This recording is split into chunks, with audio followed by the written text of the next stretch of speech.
Hello, I'm Roxy Nicol. Born and bred in the beautiful island of Jamaica, welcome to Roxy's Journey, where I bring my blogs to life. I share with you my experiences, my thoughts, my 2 nickel cents. If you wish to read my blogs, you can go to roxy'sjourney.com. I'm so excited to have you on this journey with me.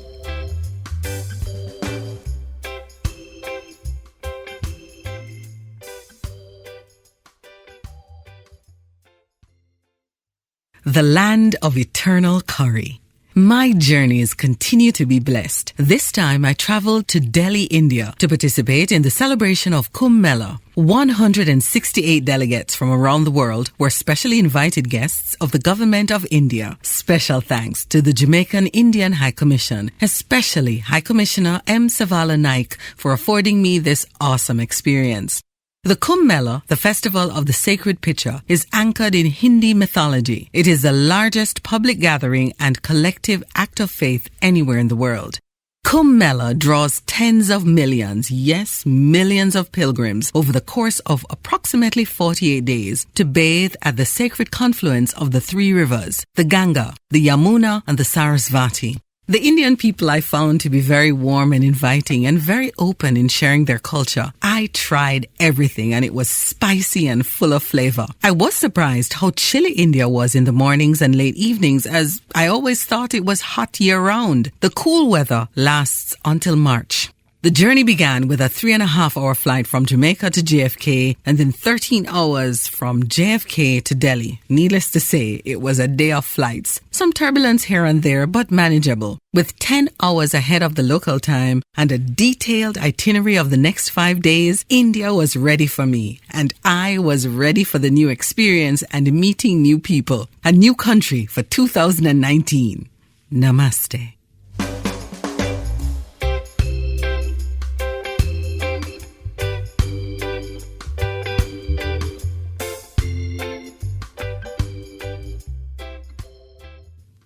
Kumbh Mela 2019. The staff of the beautiful Hotel Lemon Tree welcomed us so warmly as we got checked in. We began greeting each other, were then briefed and given our itineraries and IDs. The delegates were divided into 7 groups named after Indian rivers: Brahmaputra, Ganga, Godavari, Kaveri, Narmada, Saraswati, and Yamuna. I was placed in Godavari. It is said that the flowing waters of these rivers are believed to acquire divine qualities because of their unique astrological planetary positions during the Kumbh period. It was a tight schedule of activities, so we were told to get some rest after getting our packages and having dinner, as the following day would be an early start with several stops throughout the day.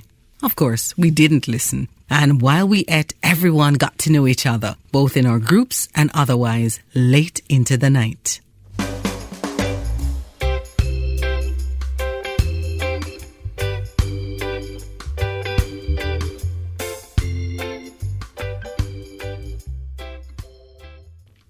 The Convergence Experience.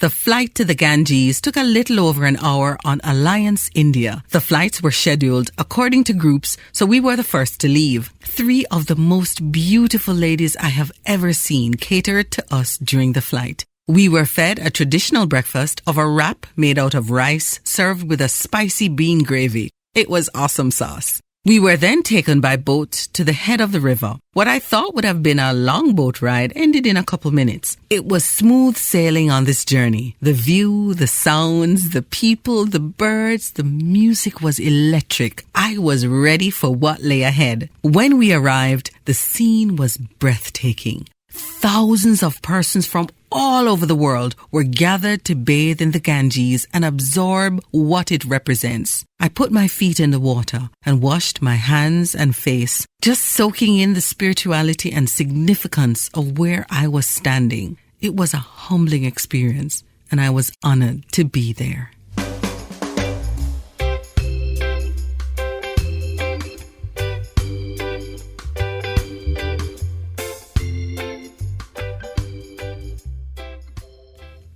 Meeting India's Prime Minister.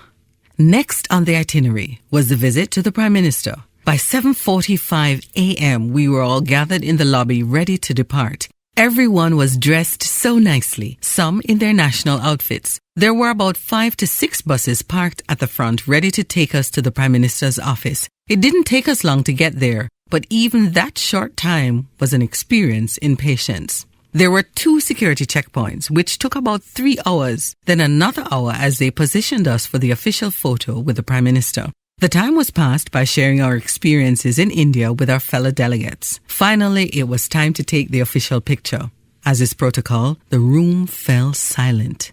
Prime Minister Narendra Modi entered the room and took up his appointed position. Many cameras flashed as there was a large contingent of press in the room. The official photo moment went quite quickly, and the Prime Minister then exited the room. Chairs were then brought in and put out for us to prepare for the Prime Minister's speech, and we were given our translation receivers and headphones. The Prime Minister and the official delegation returned and went on the stage. A member of our delegation spoke on our behalf, thanking the Indian government for hosting us. Prime Minister Modi's speech was inspiring. He spoke to the journey of his country and its people and thanked us for coming to share in India's rich history during the Kumbh Mela. He asked us to share our experience with our people when we got back to our countries and extended with open arms an invitation to return soon to India.